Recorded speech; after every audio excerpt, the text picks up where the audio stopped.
Hello and welcome students. Good evening to all. कल मैंने आप लोगों को एक सेल की इंटरनल रेसिस्टेंस, ईएमएफ और टर्मिनल पोटेंशियल डिफरेंस के डेफिनेशंस बतलाएं और उनके आपस के रिलेशन को इस्टेब्लिश किया। आज हम लोग उन रिलेशनशिप पर बेस्ड कुछ न्यूमेरिकल्स करते हैं। पहला न्यूमेरिकल है, यहाँ एक सर्किट दिखलाया गया है। इस सर्किट में ये जो वोल्ट मीटर है ये तब 1.5 वोल्ट की रीडिंग देता है व्हेन की इज ओपन एंड व्हेन की इज क्लोज्ड। जब इस की को क्लोज कर देते हैं तब ये वोल्ट मीटर 1.35 वोल्ट की रीडिंग देता है और उस समय एमीटर की रीडिंग जो है ये 1.5 एम्पियर की होती है। तो पूछा है find the EMF and internal resistance small R of the cell. उस समय सेल की ईएमएफ और इंटरनल रेजिस्टेंस की वैल्यू हमें डिटरमाइन करनी है। तो सॉल्व करते हैं।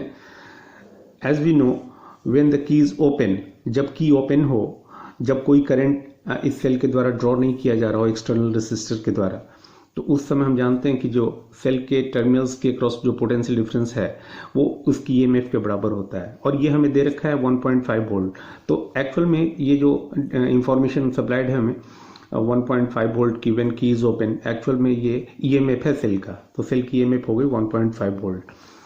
When the key is closed, volt meter reads the terminal potential difference V, ठीक है।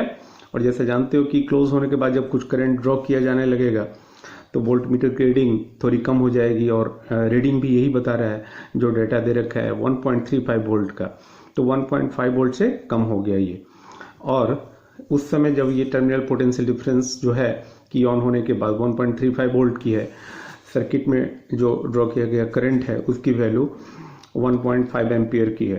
तो हमसे पूछा है कि इंटरनल रेजिस्टेंस स्मॉल आर की वैल्यू क्या होगी। स्मॉल आर के लिए कल हमने आपको एक फॉर्मूला बतलाया था, E minus V upon I होता है। तो this implies small are is equal to 1.5, EMF हम निकाल चुके हैं 1.5 volt minus 1.35 volt upon current की वैल्यू 1.5 एम्पियर, और ये सॉल्व करने पर आपका 0.1 ओम आ जाता है जो कि सेल की इंटरनल रेजिस्टेंस होगी।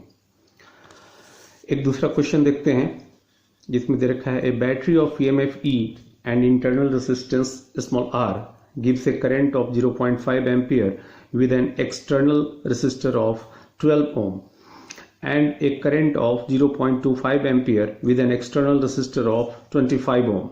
Calculate first internal resistance of the cell, second EMF of the cell. इसमें पूछा, ये क्वेश्चन सीबीएसई में 2 बार पूछा जा चुका है। इस क्वेश्चन में ये पूछा है कि एक बैटरी जिसकी ईएमएफ E है और इंटरनल रेजिस्टेंस स्मॉल आर जो कि दोनों हमें निकालनी है। अब इस बैटरी के द्वारा जब इसको हम कनेक्ट कर रहे हैं किसी एक्सटर्नल रेजिस्टर जो कि 12 ओम का है, 12 ओम का, तो वो एक्सटर्नल रेजिस्टर जो है इस बैटरी से 0.5 एम्पियर की करंट ड्रॉ कर पा रहा है। और जब हम एक्सटर्नल लोड की वैल्यू 12 ओम की जगह 25 ओम कर देते हैं तो उस समय करंट जो ड्रॉ किया जा रहा है सेल के द्वारा वो बैटरी के द्वारा 0.25 एम्पियर का, ठीक है। इन दो इंफॉर्मेशन की मदद से हमें सेल की ईएमएफ और इंटरनल रेजिस्टेंस डिटरमाइन करनी है। सॉल्व करते हैं इसको। कल हमने एक फॉर्मूला बताया था आपको कि सेल की ईएमएफ जो है E is equal to I into capital R plus small R होती है। कैपिटल आर मतलब जो एक्सटर्नल रेजिस्टर कनेक्टेड है वो, small are is the internal resistance of the given cell और बैटरी, वॉट एवर। यहाँ पर बैटरी का जिक्र है।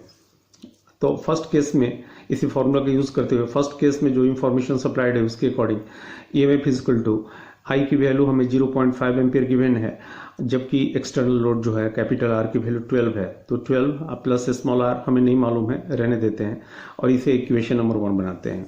सेकेंड केस में ईएमएफ की वैल्यू जो है वो E ही है, ईएमएफ थोड़ी चेंज होगा, लेकिन इस बार 25 ओम का रेसिस्टर हम एक्सटर्नल सर्किट में कनेक्ट कर रहे हैं और नतीजा सर्किट में जो जाने वाला पास करने वाला करंट की मैग्नीट्यूड है वो 0.25 एम्पियर की है। और यहाँ से हमारा ये दूसरा इक्वेशन हमारा तैयार हो गया। इन दोनों इक्वेशन के लेफ्ट हैंड साइड आप देख रहे हो कि सेम है, तो राइट हैंड साइड को इक्वल होना पड़ेगा। RHS को इक्वल कर देते हैं, 0.5 इंटू 12 प्लस आर को equal to 0.25 into 25 plus R करते हैं स्मॉल आर, और दोनों को सॉल्व करने पर यहाँ से स्मॉल आर की वैल्यू 1 ओम निकल जाएगी। ठीक है। और यहाँ से ईएमएफ की वैल्यू, चलो इक्वेशन नंबर 1 लेते हैं। इंटरनल रेजिस्टेंस तो फाइंड हो गया, और अब ईएमएफ निकालने के लिए चलो दोनों में कोई भी इक्वेशन यूज कर सकते थे। इक्वेशन नंबर 1 हमने लिया, तो E is equal to 0.5 into 12 plus R की जगह हमने इस 1 वैल्यू को पुट कर दिया, और ये फाइनल रिजल्ट हमारा ईएमएफ के लिए 6.5 वोल्ट आ गया। ठीक है। तीसरा क्वेश्चन लेते हैं। Potential difference across terminals of a cell were measured against different currents flowing through the cell from voltage current graph. Determine first EMF of the cell, second maximum current obtained from the cell, third internal resistance of the cell. ठीक है। तो कल मैंने एक graph आपको last में बतलाया था जो वोल्टेज टर्मिनल पोटेंशियल डिफरेंस और करंट के बीच ड्रॉ किया गया था, और उस ग्राफ की रूपरेखा ऐसी ही थी, एक स्ट्रेट लाइन के फॉर्म में। याद करो, इसकी जो स्लोप थी वो एक्चुअल में इस स्लोप की value negative of internal resistance minus R के बराबर थी। ठीक है। खैर, तो यहाँ भी एक सेल है, उसके टर्मिनल पोटेंशियल डिफरेंस और करंट के डिफरेंट करंट्स के कॉरस्पॉन्डिंग जो टर्मिनल पोटेंशियल डिफरेंस की वैल्यू आती है, इन पॉइंट्स को लोकेट करके और ग्राफ ड्रॉ किया गया जो कि स्ट्रेट लाइन आता है। और इस ग्राफ के इंफॉर्मेशन, दिए गए इंफॉर्मेशन की मदद से आपको सेल की ईएमएफ निकालनी है। पहला काम यही करते हैं।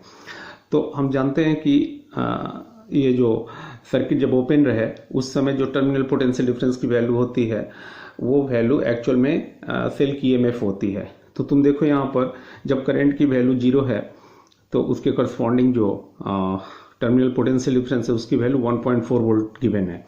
तो एक्चुअल में ये 1.4 वोल्ट जो है टर्मिनल, जो कि टर्मिनल पोटेंशियल डिफरेंस है, ये एक्चुअल में ईएमएफ है। तो ईएमएफ ऑफ द सेल जो है वो तुम्हारा 1.4 वोल्ट हो गया।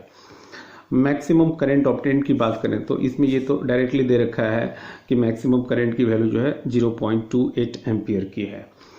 लास्ट में हमें internal resistance of the cell निकालना है। ठीक है।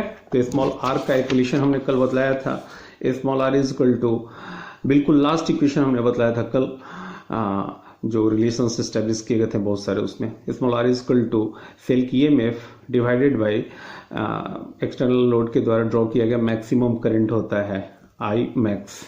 तो ईएमएफ तो हम डिटरमाइन कर चुके अभी 1.4 वोल्ट, आई मैक्स भी हमने निकाला है ग्राफ देख करके 0.28 एम्पियर। तो ये रेशियो जो है आपका 5 ओम हो जाएगा, और यही आपका सेल का इंटरनल रेजिस्टेंस की वैल्यू होगी। ठीक है।